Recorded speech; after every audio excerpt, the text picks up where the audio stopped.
BJP ने ममता बनर्जी पर पलटवार करते हुए कहा है कि कांग्रेस में ही रहने वाले लोग आज इमरजेंसी की बात कर रहे हैं। पार्टी महासचिव कैलाश विजयवर्गीय ने कहा, इमरजेंसी के दौरान लोगों की आवाज को कैसे दबाया गया ये सभी को पता है। कैलाश विजयवर्गीय जी हमारे साथ, हम उनसे बात करते हैं। सर, इमरजेंसी की वर्षगांठ है और ममता बनर्जी कहती हैं कि सुपर इमरजेंसी पिछले 5 सालों से है। ममता जी ने पता नहीं कौन सा चश्मा लगा रखा है। मुझे कहते हुए बहुत शर्म है कि जिस समय इमरजेंसी लगी थी उस समय ममता जी कांग्रेस में थी। Indira is India, India is Indira कह रही थी। आज उनको सुपर इमरजेंसी दिखाई दे रही है। बंगाल में क्या है? बंगाल में विपक्ष की हत्या हो रही है, अराजकता का वातावरण है, लॉ एंड ऑर्डर का हत्या हो रही है। आप बंगाल को क्या कहेंगे फिर?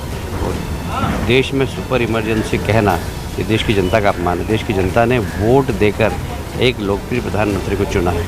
सर, मैं समझता हूँ एक और पहलू है कि आपकी पार्टी के नेता यहाँ पर इमरजेंसी को लेकर ट्वीट कर रहे हैं और कह रहे हैं कि उनके बलिदान को याद रखे जाना चाहिए। निश्चित रूप से उस वक्त निरपराध लोगों को जेल में बंद किया था, सारा देश जेल खाना बना दिया था और लॉ एंड ऑर्डर था नहीं, न अपील थी न दलील थी, किसी कोई सुनवाई नहीं थी। और उस समय काफ़ी लोगों का बलिदान हुआ और उसका बलिदान को तो याद रखना है। कैमरा पर्सन नवीन बंसल के साथ अमित पांडे, दिल्ली, न्यूज़ 18 इंडिया। जो आज नेता बोल रहे हैं वो सब उस समय से कांग्रेस में ही थे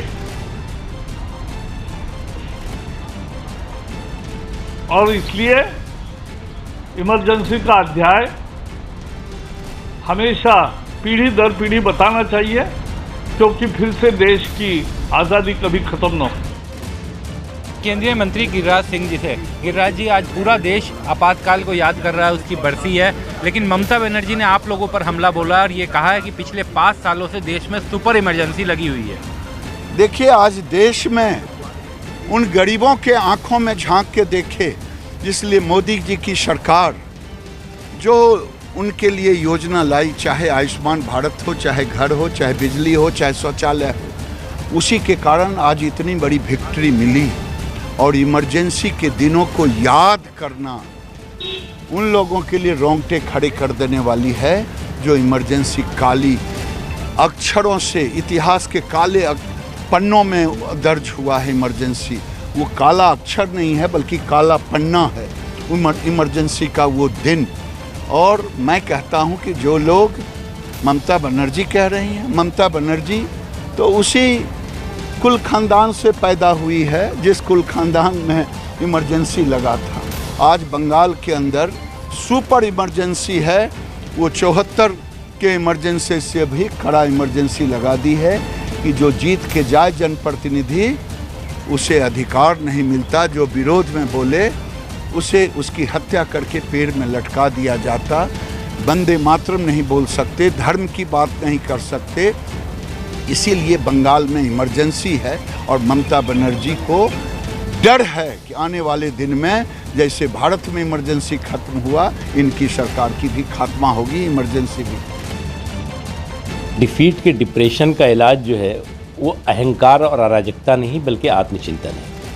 और अगर वो आज भी अपने डिफीट के डिप्रेशन का इलाज जो है वो अहंकार और अराजकता से करना चाहती हैं तो उनको और डिप्रेशन होगा।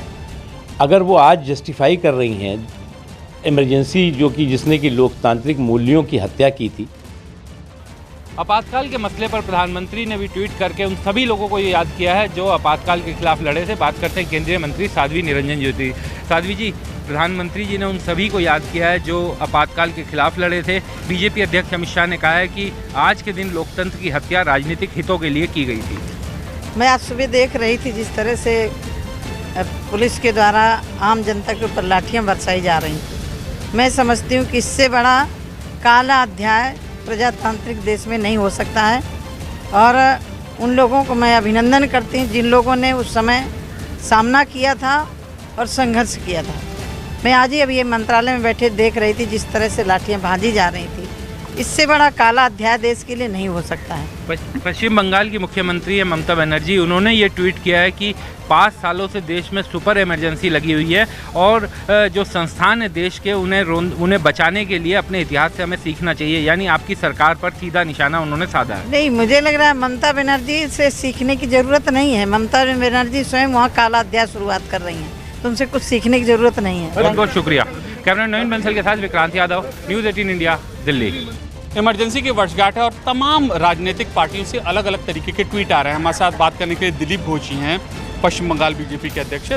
ममता बनर्जी ट्वीट करती है और कहती है कि 5 साल से सुपर इमरजेंसी चल रही है। भाई मुझे तो नहीं मालूम, देश में जगह जगह जाते हम लोग, कोई बोलता भी नहीं या लोगों को मालूम नहीं इमरजेंसी क्या है। लेकिन इमरजेंसी अगर देखना है तो कोई बंगाल आ जाए, हर जगह इमरजेंसी है। हम विरोधी में हैं, हमको प्रोग्राम करने की अनुमति नहीं है, प्रोग्राम कार्यक्रम करने की अनुमति नहीं है।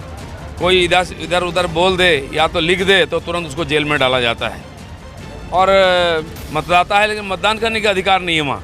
आप देखें देश भर में 542 सीट में चुनाव हुआ, केवल 42 बंगाल का जो सीट उसमें झगड़ा मारपीट खून तक हो गया, बाकी देश शांतिपूर्वक हो गया। लेकिन दूसरी तरफ सर आपकी पार्टी के नेताओं ने ट्वीट किया कि तमाम नेताओं ने बलिदान किया और इसके खिलाफ लड़ा, उनको याद किया जाना चाहिए, चाहे अमित शाह और राजनाथ सिंह और जितने शीर्ष नेता हैं। बिल्कुल सही है जी, वो एक काला दिन था जिसके खिलाफ हमारे लोगों ने लड़ा। लाखों लोग उसमें जेल में भी गए, कई लोगों को मौत भी हो गई।